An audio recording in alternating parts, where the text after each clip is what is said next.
Hola, buenas tardes. Bueno, como le había mencionado, justamente hoy día se va a hacer un video relacionado con el resumen que hasta el momento estaría entrando en la primera integral de la próxima semana, ¿ya? Que sería precisamente el martes 27 de abril. Bueno, vamos a comenzar con la primera PPT que tiene relación con la introducción al derecho internacional privado. Básicamente, por derecho internacional privado se debe entender al conjunto de normas y principios jurídicos que frente a la existencia de legislaciones concurrentes o bien frente a un conflicto de jurisdicción, busca resolver esta misma, por una parte determinando cuál va a ser la legislación aplicable, ¿cierto? Y en segunda instancia, resolver cuál va a ser el juez que va a dar solución a una controversia en un ámbito internacional. ¿Ya? Esa es la definición de derecho internacional privado como tal. Ustedes saben que básicamente en cada país existe una legislación que se aplica dentro del mismo ámbito, en donde existe una jurisdicción nacional. Cada país justamente en el ejercicio de su soberanía establece normas para regir a las personas, bienes o bien a los actos bajo su propia jurisdicción.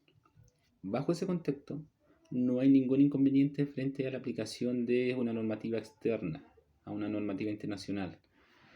Pero el derecho internacional privado comienza a actuar una vez existan elementos, ¿cierto?, extranjeros al momento de buscar una solución a un conflicto eh, entre privados, con elementos externos, por ejemplo, la nacionalidad, el domicilio, el lugar donde se concreta el acto, etc. Eh, Han existido a lo largo de la historia, sobre todo en la jurisprudencia latinoamericana, tres grandes autores que hablan de la evolución del desarrollo del derecho internacional privado. Entre ellos Andrés Bello, quien establece que el derecho internacional privado, su función fundamental es solucionar conflictos de leyes. Mientras que Dunker, otro autor chileno también, habla de lo que se denomina como cuestión prejudicial. ¿Ya? Y Diego Guzmán Latorre, que justamente también es un autor chileno que incorpora el concepto de la resolución de los conflictos de jurisdicción. Recuerden, por una parte tenemos Andrés Bello, que habla sobre la solución de los conflictos de leyes, o sea, qué ley se va a aplicar para solucionar un caso concreto. Y Diego Guzmán Latorre, que concreta el concepto de conflicto de jurisdicción. ¿Ya? Existen fundamentos que ayudan a definir la naturaleza del derecho internacional privado. Entre ellos podemos mencionar a dos fundamentos de hecho y uno de derecho. Respecto a los fundamentos de hecho, nos podemos encontrar con la naturaleza cosmopolita del hombre. Este fundamento quiere decir que el hombre, desde sus inicios, ha establecido relaciones con personas, con ciudades diferentes a los de su propio reino en la antigüedad, justamente. O con personas externas a su propio país, si hablamos del ámbito contemporáneo. Otro fundamento de hecho tiene relación con las relaciones comerciales. Justamente las relaciones comerciales viene a ser una actividad que se desarrolla incluso antes de lo que se desarrollaría el derecho romano, que es uno de los derechos más antiguos conocidos. Antes de que existiera cualquier tipo de vínculo, ya se generaba lo que era el trueque, ¿cierto? Que es básicamente cambiar un producto a cambio de otro con el objeto de obtener un beneficio. ¿Ya? Por ende, las relaciones comerciales siempre han existido, más allá de las relaciones en un ámbito jurídico.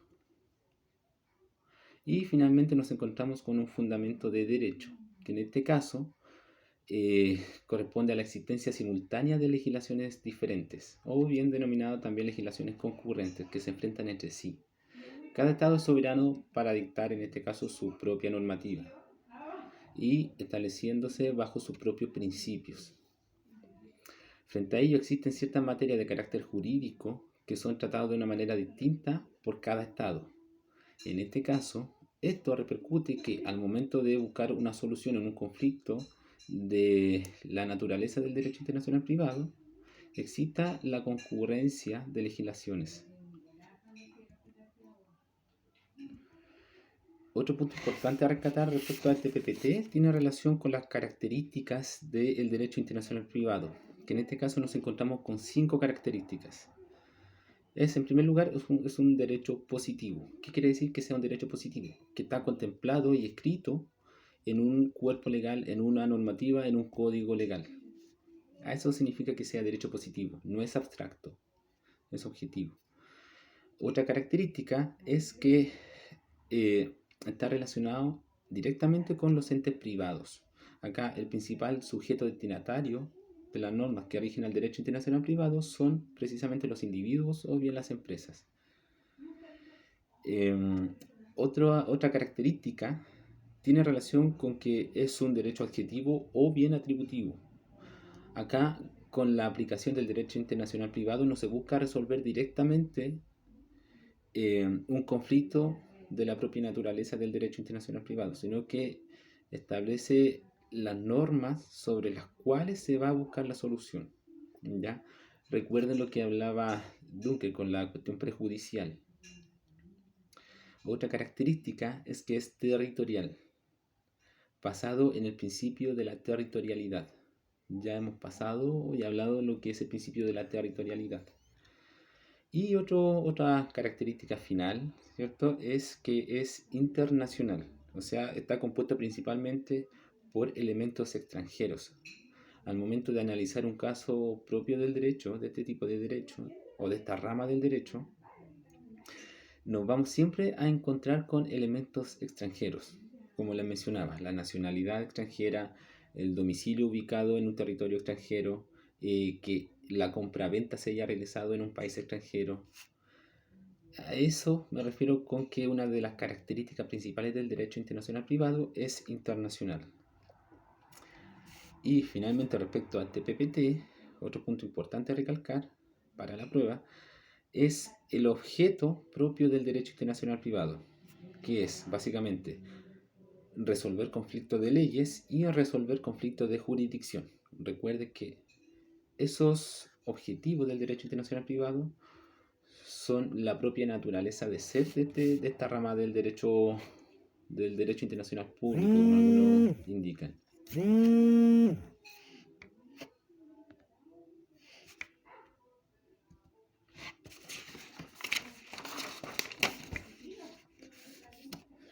Bueno, como han podido ver, el resumen del PPT-1 es bien conciso en la materia.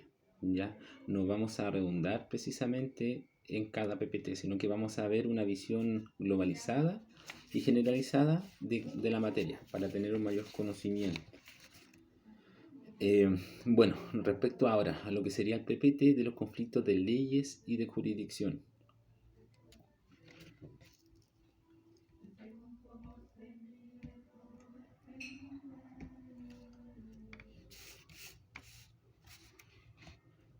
Acá básicamente los conflictos de leyes y de jurisdicción se engloban en que es incuestionable que en estos últimos años el derecho internacional privado ha constituido una de las disciplinas jurídicas que ha experimentado mayor evolución, importancia y aplicación en el derecho contemporáneo. Cada vez son más los tratados, ya sean tratados económicos, tratados bilaterales y todo tipo de tratados que se van desarrollando con el tiempo. Por ende, las multinacionales y las cortes judiciales en un ámbito internacional también han ido en crecimiento y en evolución.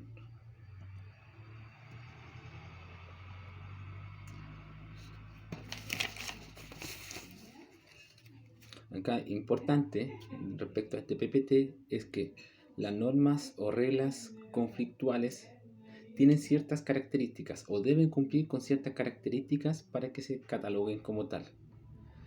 Tienen que ser positivas, tienen que ser atributivas, territoriales y enfocarse en privados.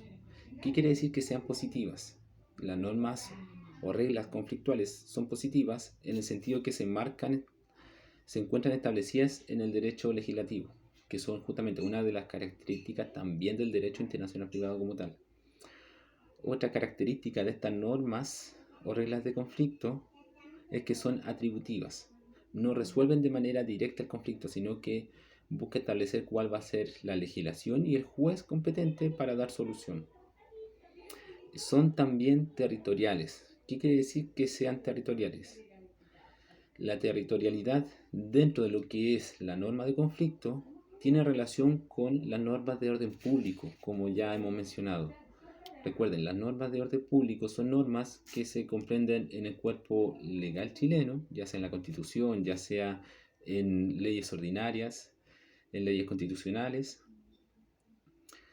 y que son primordiales para el desarrollo de la sociedad en sí. Hay aspectos que actúan desde la propia cultura de la sociedad chilena, por ejemplo, de las cuales se engloban lo que son las normas de orden público.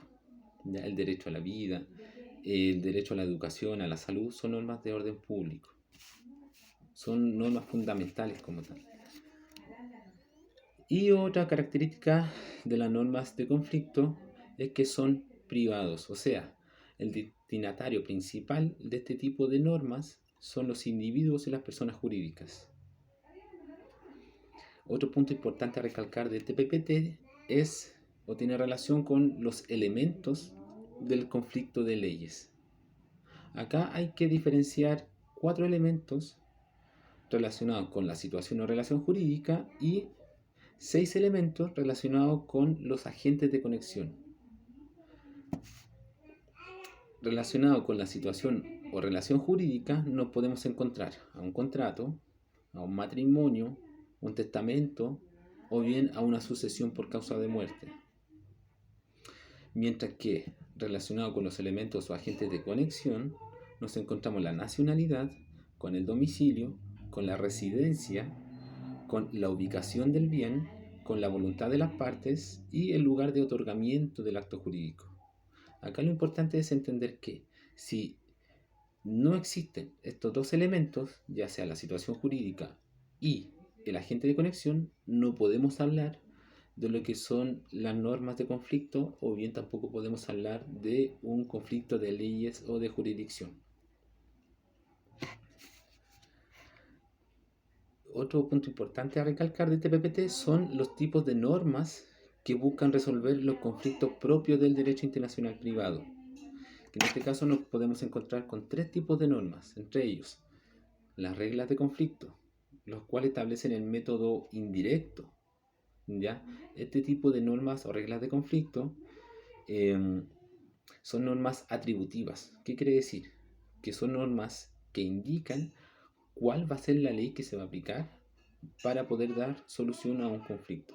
Como hemos podido ver, el artículo 15 del Código Civil corresponde en este caso a una regla de conflicto porque atribuye a un país externo la aplicación y la solución de un conflicto de ley. Otro tipo de norma son las normas de aplicación inmediata. Estas resuelven directamente un conflicto con elementos extranjeros. O sea, en otras palabras, cuando se habla de normas de aplicación inmediata, se habla de la aplicación de las normas de orden público. Finalmente, otro tipo de norma que busca resolver conflictos de leyes son las normas sustantivas o materiales especiales, las cuales comprenden normas contempladas en el ordenamiento jurídico interno y que aplican un método ya sea directo o indirecto. Resuelven directamente o resuelven a través de la aplicación de una ley externa este conflicto. Ya es un método comparativo.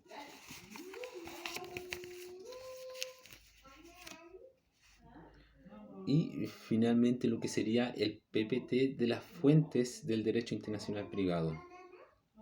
Como ustedes pueden ver, justamente se envió al WhatsApp del grupo un video que fue la clase que se había hecho relacionado con las fuentes del derecho internacional privado. Acá el PPT habla precisamente de lo que son las fuentes nacionales, entre ellas la ley interna, la costumbre nacional y la jurisprudencia nacional.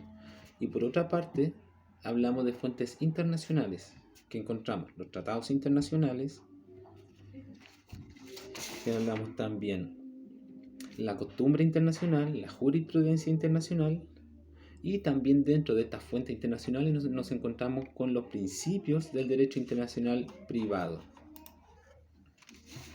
Vamos a ir viendo a grandes rasgos cada uno. Lo que tiene relación con las fuentes nacionales, se había mencionado en primer lugar la ley interna o la ley nacional. Dentro de la ley interna, ya sea en el Código Civil, que es en el código donde más se utilizan las normas de conflicto, estas contemplan, o sea, son normas contempladas en la legislación propia de cada estado. Por ejemplo, como le había mencionado, el Código Civil, el Código de Comercio, el Código Penal, el Estatuto Administrativo, etc. Las fuentes básicamente, como son en un ámbito jurídico, se traducen en los propios artículos del código del que se hable. El artículo 14 del Código Civil, el artículo 15 del Código Civil, el 16 y el 18 del Código Civil, el 955, el que habla de la asignación del testamento, etc. Respecto a lo que es la costumbre nacional como una fuente del derecho internacional, corresponde a la, en este caso, repetición de una determinada conducta realizada por la generalidad de los miembros de un grupo social, de manera constante y uniforme, con la convicción de cumplir un imperativo jurídico. O sea, existe costumbre jurídica como fuente del derecho internacional privado interno, una fuente nacional, siempre y cuando exista una reiteración constante y que se haga con la convicción de cumplir una ley, una norma, un imperativo o la simple costumbre en un ámbito jurídico. ¿Ya? Tienen que recalcar que la costumbre nacional va a catalogarse como costumbre siempre y cuando se cumpla un imperativo jurídico. Y finalmente, una de las fuentes del derecho internacional privado, de las fuentes nacionales, es la jurisprudencia nacional. La jurisprudencia es básicamente los fallos uniformes pronunciados por los tribunales nacionales y que versan sobre una determinada materia. ¿Ya? Eso relacionado con lo que serían las fuentes nacionales. Respecto a lo que son las fuentes internacionales, nos vamos a encontrar en primer lugar, y de gran importancia para el ramo, lo que son los tratados internacionales. Los tratados internacionales son básicamente acuerdos concluidos por dos o más sujetos de derecho internacional con capacidad para celebrarlos, regidos por el propio acuerdo que comprende el tratado y destinados a producir efectos jurídicos cualquiera que sea su naturaleza. Ya recuerden que hay tratados internacionales en el ámbito económico, tratados internacionales que regulan materia jurídica, tratados internacionales que regulan materia de derechos humanos, ¿cierto? De derecho laboral, etc. Podemos clasificar a los tratados internacionales según la materia a la que se refiere, según el número de las partes que intervienen en el tratado y según la función jurídica que propone. Respecto a la materia a la que se refiere el tratado, nos vamos a encontrar con un tratado jurídico que busca o va a buscar determinar, resolver diferencias dentro de un ámbito jurídico propiamente tal, ya disminuyendo lo que sería la aplicación de las normas de conflicto, por ejemplo. Existe también los tratados políticos, en donde se establecen procedimientos regulares y homólogos respecto a tratados relacionados con materia administrativa en un ámbito político. ¿Ya? También existe en la materia a lo que se refiere el tratado, los tratados administrativos, que también tienen relación con los tratados políticos. Y finalmente nos vamos a encontrar con los tratados en un ámbito económico o social, que, como dice su nombre, busca regular materias económicas, ya sea de aranceles, por ejemplo, o de materia social. Por ejemplo, lo que es materia de migración, inmigración, etcétera.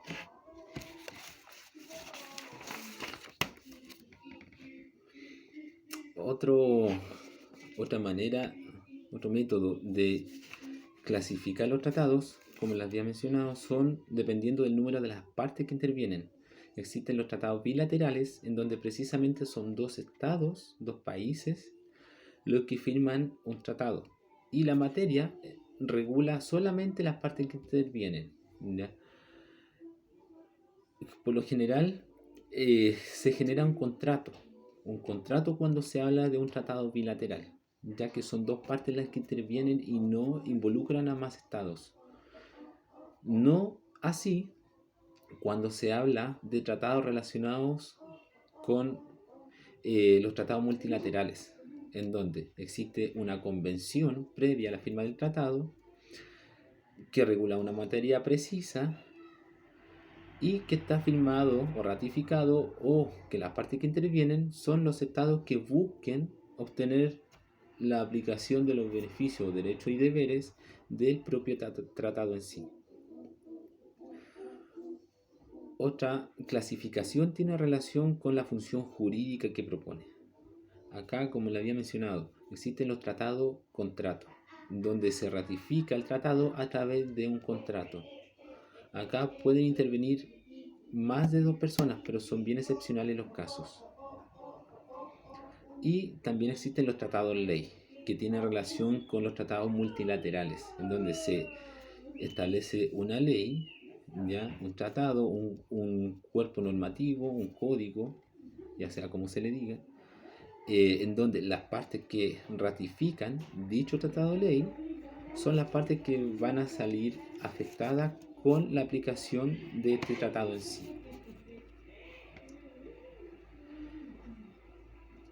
Bueno, otro tipo de fuente dentro de las fuentes del derecho internacional privado corresponde a lo que sería la costumbre internacional.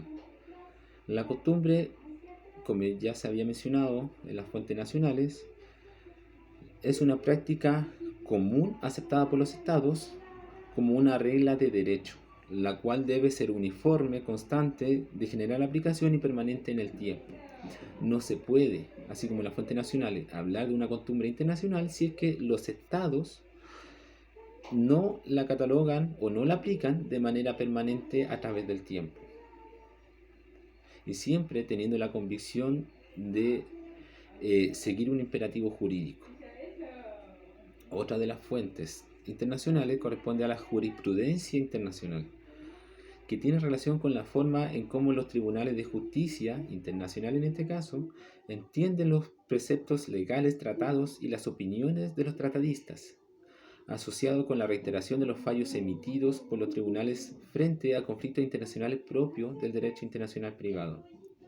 O sea, en otras palabras y más simple, la jurisprudencia internacional corresponden a los fallos emitidos de manera uniforme a través del tiempo por los propios tribunales que tienen la competencia para ello. Ustedes saben que en un ámbito nacional hay tribunales de justicia que buscan resolver o resuelven materia propia, ¿cierto? Pero en un ámbito internacional también hay tribunales de justicia que resuelven materias o conflictos propios de la naturaleza del tribunal en sí. Por ejemplo, la Corte Penal Internacional, que resuelve las materias sobre el genocidio, las guerras, etc. En comparación, por ejemplo, a lo que sería la CIJ, la Corte Interamericana de Justicia, la que busca resolver materias relacionadas con las relaciones internacionales. Y finalmente nos vamos a encontrar dentro de las fuentes del derecho internacional privado con los principios generales del derecho internacional privado en sí. El primero de ellos tiene relación con que el principio de la aplicación de la ley extranjera en sustitución de la ley nacional. O sea, para que exista dentro de un país la aplicación del derecho internacional privado, tiene que existir contemplado en su cuerpo legal interno el principio de la aplicación de la ley extranjera. Otro principio es el derecho nacional limita la aplicación de la ley extranjera. Se habla de que el derecho nacional limita la aplicación de la ley extranjera por una cuestión de orden público, ya por una cuestión de soberanía. Acá los estados en primer lugar son estados soberanos, por ende no se deben regir por legislaciones extranjeras. Otro principio tiene relación con la lex fori o la ley del tribunal que califica la relación jurídica. Recuerden, lex fori, dentro de lo que son las limitaciones legales, se habla de lo que es la calificación, o sea, determinar cuál va a ser el tribunal competente para resolver un conflicto de leyes. Y en este caso la lex fori es una calificación relacionada con la aplicación de la ley de la nacionalidad del juez. Por ejemplo, si estamos resolviendo un conflicto de leyes en donde el juez que va a determinar si es que es capaz para resolver ese conflicto es chileno.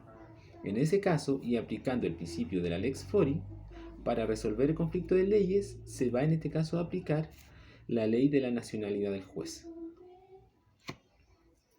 Otro principio es el derecho nacional reconoce los derechos adquiridos legítimamente, eso sí con la limitación del orden público.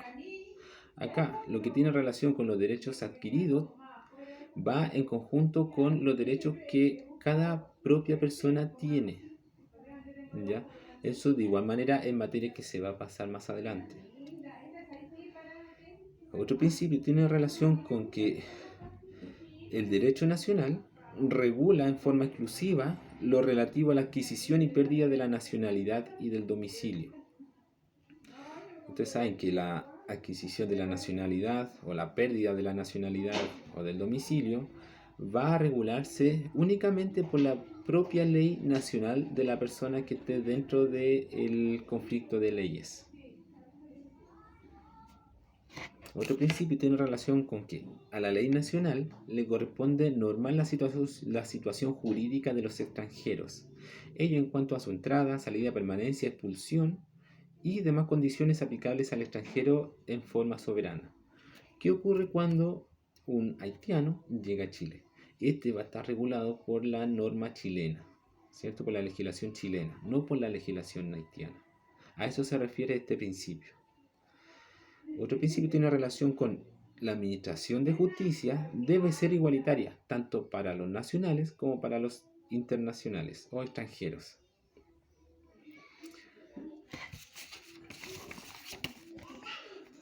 Otro principio, como fuente del derecho internacional privado, tiene relación con que los derechos humanos deben ser respetados y reconocidos sin limitación alguna, ¿ya?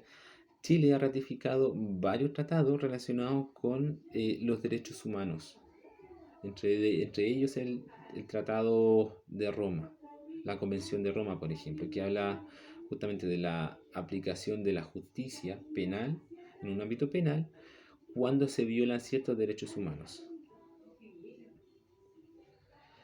Chicos, justamente como les había mencionado, esta es a grandes rasgos la materia que va a ingresar en la prueba, ¿ya? Para que no estudien lo que son las limitaciones legales y doctrinarias. Eso no va a entrar. Eso, chicos. No, no enfaticé en este video simplemente porque se pretende hacer un video no profundo en la materia, sino que de manera globalizada, para tener un enfoque global de lo que hemos pasado hasta el momento, ¿ya? Así que eso, cualquier consulta la pueden realizar al WhatsApp, ¿ya? Chao y nos estamos viendo, hasta luego.